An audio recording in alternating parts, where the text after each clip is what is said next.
Hi, I'm Todd Heitkamp, the owner of Dakota Angler here in Sioux Falls, South Dakota, with this week's 2-minute fishing report. Well, folks, those that didn't really believe the effects that weather can have and the effects of barometric pressure can have on the fishing, all you had to do is look at this past weekend, and the falling pressure all weekend long really turned the bite around in many areas of eastern South Dakota. A lot of lakes produced some nice fish, especially late in the afternoon and evening, and even overnight hours for the walleyes. A lot of good success to be had out there this past week. Some of the lakes that really turned on this past week, Bitter, really produced a lot of walleyes, really no matter what depth you were at, but again, really throughout the entire day and also during the nighttime hours. Waubay in the shallows, guys did really well there. Enemy Swim, Dry Lake by Clark, Dry Lake by Florence, as well as Reed Lake. And then down the southeastern part of the state, you had Poncet, Thompson, Whitewood, Oakwood, and that's East Oakwood. And then also Sinai, as well as Island, Beaver, and Twin. Produced a few walleyes here and there, and then Madison, again on the west side, did fairly well for walleyes, especially late afternoon and evening. And then also 81 Ponds produced a few nighttime walleyes as well. Now, what have guys been using? A lot of rattle jigs and a lot of glow jigs. If you combine the two, you have the best option available to you. A lot of guys were starting to use the Venom Tungsten 360 core rattling jigs, doing really well with them, and you can see them behind me. Also, guys that are using the Moonshine Shiver Minnows. The reason why? And late at night, the clear water, the glow is tremendous and works really well with the minnow head, so keep that in mind. As far as the perch and perch bite is concerned around the area, Waubay, again, in the shallows, did really well. Bitter started producing a few perch as well. Reed, Poncet, Thompson, East Oakwood, Whitewood, Sinai, Island, Beaver, and Madison. And then Big Stone really slowed up this past week. I think that bite has really tapered off quite a bit around the Big Stone area. And then as far as the bluegill is concerned, Buffalo, Enemy Swim, and then the Great Lakes of northwest Iowa really have produced some really nice bluegill of late as well. Now, what have guys been using? It really hasn't mattered as far as the jig is concerned, but you have waxworms, maggots, as well as small minnows are the baits of choice.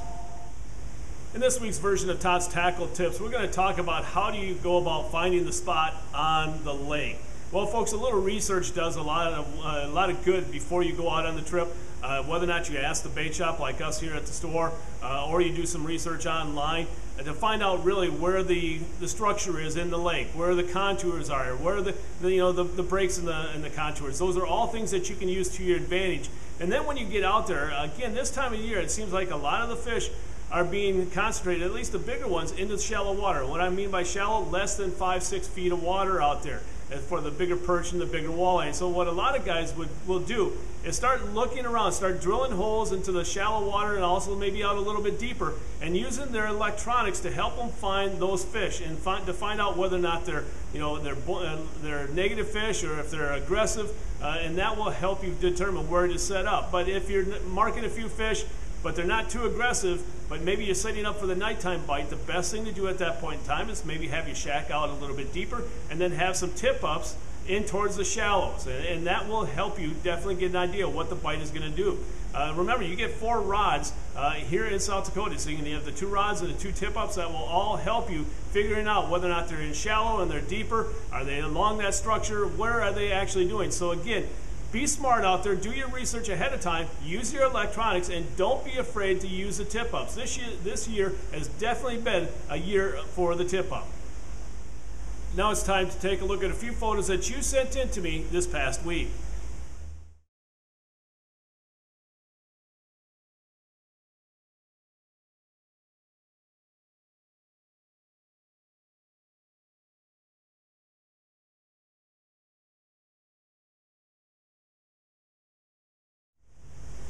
And remember, folks, if you'd like your photo included in next week's version of the 2-minute fishing report, please send it to me. Send it to todd@dakotaangler.com or post it to our Facebook wall. And if I use your photo, your name will be entered into a monthly drawing for a $25 gift certificate. Well, folks, our end of the season sale continues here at the store. It's hard to believe that we're already at that time of the year, but it is ongoing. The number of shacks going out the door has increased dramatically at these unbelievable prices for Eskimo, clam, as well as otter shacks. Also augers. We have Ion augers. If you're looking for an electric auger, we have an Ion X at $569, plus you get a free set of blades. And then also the original Ion, an 8-inch auger you get at $449 plus a free set of blades. Both of those blades save you $50. So again, it's an unbelievable price. We can ship it out to you if you're within the speed zone, or stop on by here at the store and we'll definitely have one for you. Well, folks, that's this week's version of the 2-Minute Fishing Report. For Dakota Angler, I'm the owner, Todd Heitkamp, and as we say around here, fish on! We'll see you next time, and again, thanks for watching.